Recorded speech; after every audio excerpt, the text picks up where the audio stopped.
बिस्मिल्लाहिर्रहमानिर्रहीम। हमारा आज का टॉपिक है P2P। P2P प्रोक्योर टू पे को भी कहते हैं और परचेज टू पे को भी कहते हैं। ये इलेक्ट्रॉनिक प्रोक्योरमेंट यानी ई प्रोक्योरमेंट का एक पोर्शन है।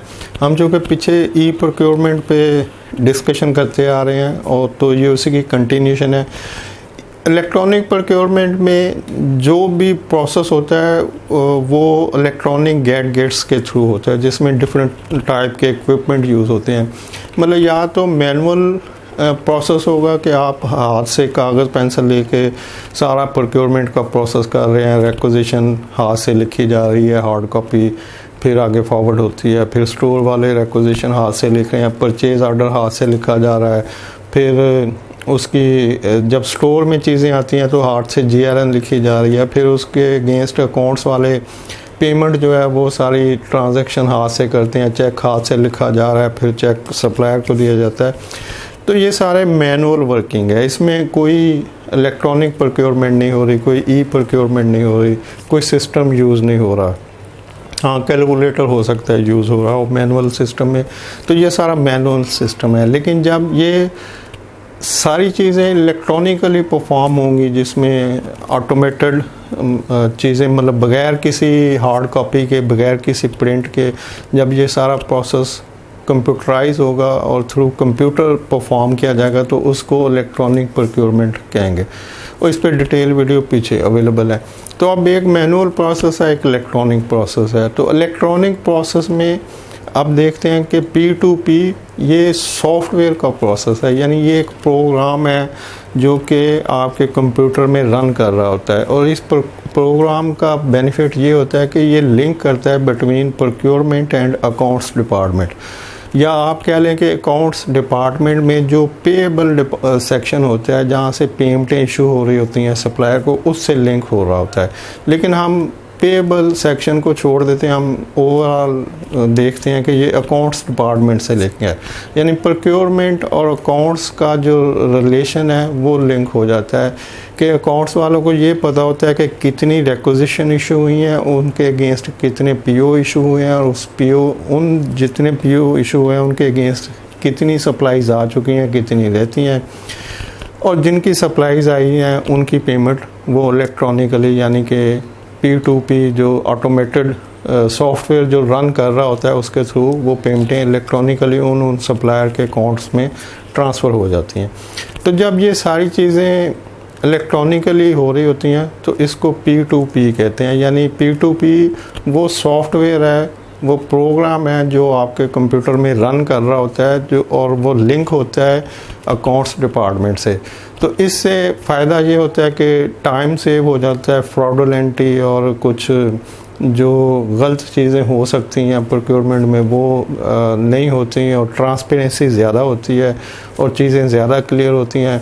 अकाउंट्स डिपार्टमेंट को ये पता होता है कि जो हमारे जितने बजट थे अकॉर्डिंगली क्या वो सही यूटिलाइज़ हो रहे हैं, कोई चीज़ एक्सेस कहीं पे विदाउट बजट तो नहीं आ रही। तो जैसे ही कोई रिक्विजिशन इंटर होगी उसका बजट भी वहाँ पे ब्लिंक करना शुरू हो जाएगा कि इस रिक्विजिशन के अगेंस्ट ये बजट ऑलरेडी हमने नॉमिनेट किया हुआ है। तो अब प्रोक्योरमेंट डिपार्टमेंट को आसानी हो जाती है कि जी इस रिक्विजिशन को बजट अवेलेबल है, हम प्रोक्योर करेंगे और इसकी पेमेंट हो जाएगी। अदरवाइज़ अगर बजट की अवेलेबिलिटी ना हो और मैनुअल सिस्टम में आप प्रोक्योर कर लें तो फिर बाद में पेमेंट की प्रॉब्लम आ जाती है। तो P2P में 4 फंक्शन जो है वो परफॉर्म हो रहे होते हैं। नंबर 1 ई रिक्विजिशन हो रही होती है, नंबर 2 ई परचेज़ हो रही होती है, नंबर 3 ई रिसीविंग हो रही होती है, और नंबर 4 ई पेमेंट हो रही होती है। अब इन 4 के अलावा भी कुछ फंक्शन प्रोक्योरमेंट डिपार्टमेंट में होते हैं, लेकिन वो ई प्रोक्योरमेंट का हिस्सा नहीं है। जैसे कि रिक्विजिशन और परचेज के दरमियान जो सोर्सिंग है, वेंडर रजिस्ट्रेशन है, ये प्रोसेस ई प्रोक्योरमेंट का हिस्सा नहीं है।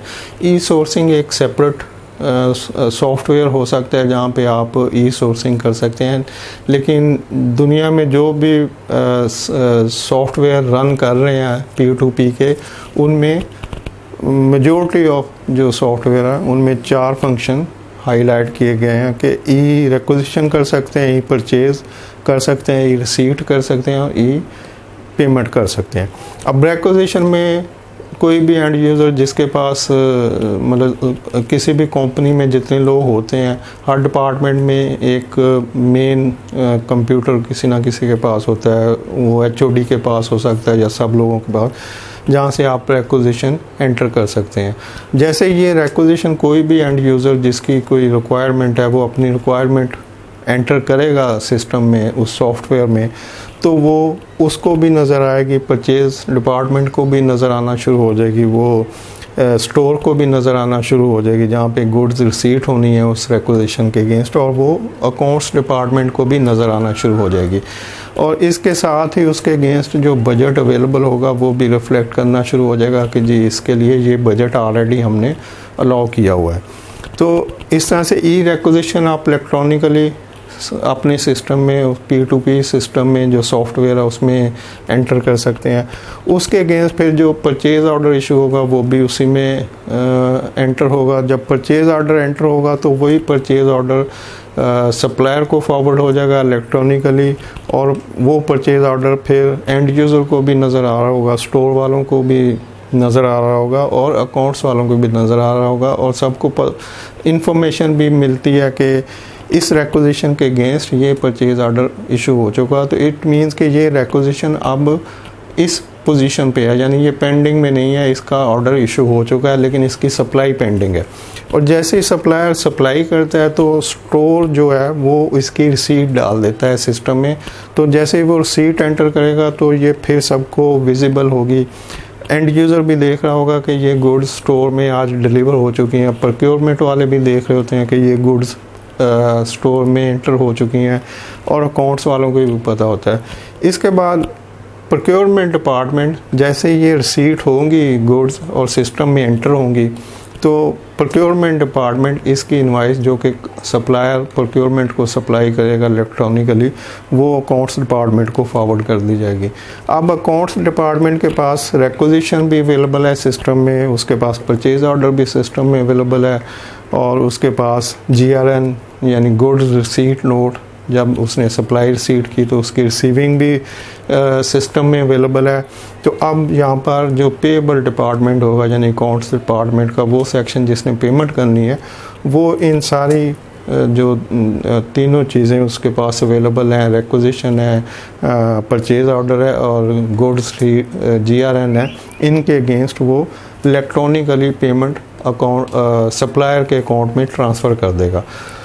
जब ये पेमेंट ट्रांसफ़र हो जाएगी तो ये एक ट्रांजैक्शन कंप्लीट हो जाएगी, और ये इलेक्ट्रॉनिकली कंप्लीट होगी, यानी इसमें कोई हार्ड कॉपी, कोई मैनुअल राइटिंग, कोई पेपर इन्वॉल्व नहीं होगा। ये सिस्टम जनरेटेड सारी चीज़ें होंगी, और इसीलिए इसको P2P कहा जाता है कि ये प्रोक्योर टू पे का सिस्टम है, यानी ये प्रोक्योर टू पे का सॉफ्टवेयर है, ये प्रोक्योर टू पे का प्रोग्राम है कंप्यूटर में जो कि रन कर रहा है, और इसमें कोई हार्ड कॉपी नहीं होगी, कोई पेपर यूटिलाइज नहीं होगा, और सब चीज़ें इलेक्ट्रॉनिकली एंटर होते हुए परफॉर्म होंगी और कस्टमर को पेमेंट चली जाएगी। अब इसके फ़ायदे क्या हैं? इसके फ़ायदे ये हैं कि इसमें टाइम की बचत है, इसमें रिसोर्सेज की बचत है, इसमें फ्रॉडुलेंसी की बचत है कि आप कोई ऐसा फ्रॉड नहीं हो सकता पेरेंटली जो कि मैनुअल वर्किंग में हो सकता है, और ट्रांसपेरेंसी है, इसमें विजिबिलिटी है, तो लाल बेनिफिट है। और जो इसके नुकसान है वो वही रटे रटाए एक दो हैं कि जी इलेक्ट्रिसिटी फेल हो जाए तो सिस्टम बंद हो जाएगा, एरर आ जाए तो ये हो जाएगा।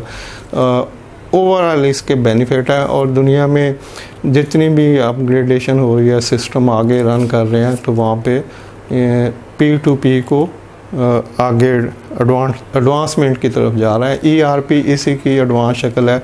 ERP टोटल जो ऑर्गेनाइजेशन पूरे बिज़नेस के ऊपर फैला होता है, उसमें सारा बिज़नेस इन्वॉल्व होता है, लेकिन जो P2P सॉफ्टवेयर होगा या प्रोग्राम होगा ये बिटवीन प्रोक्योरमेंट एंड अकाउंट्स के दरमियान लिंक करेगा ताकि अकाउंट्स वालों को पे करने में आसानी हो और विजिबिलिटी हो, ट्रांसपेरेंसी हो।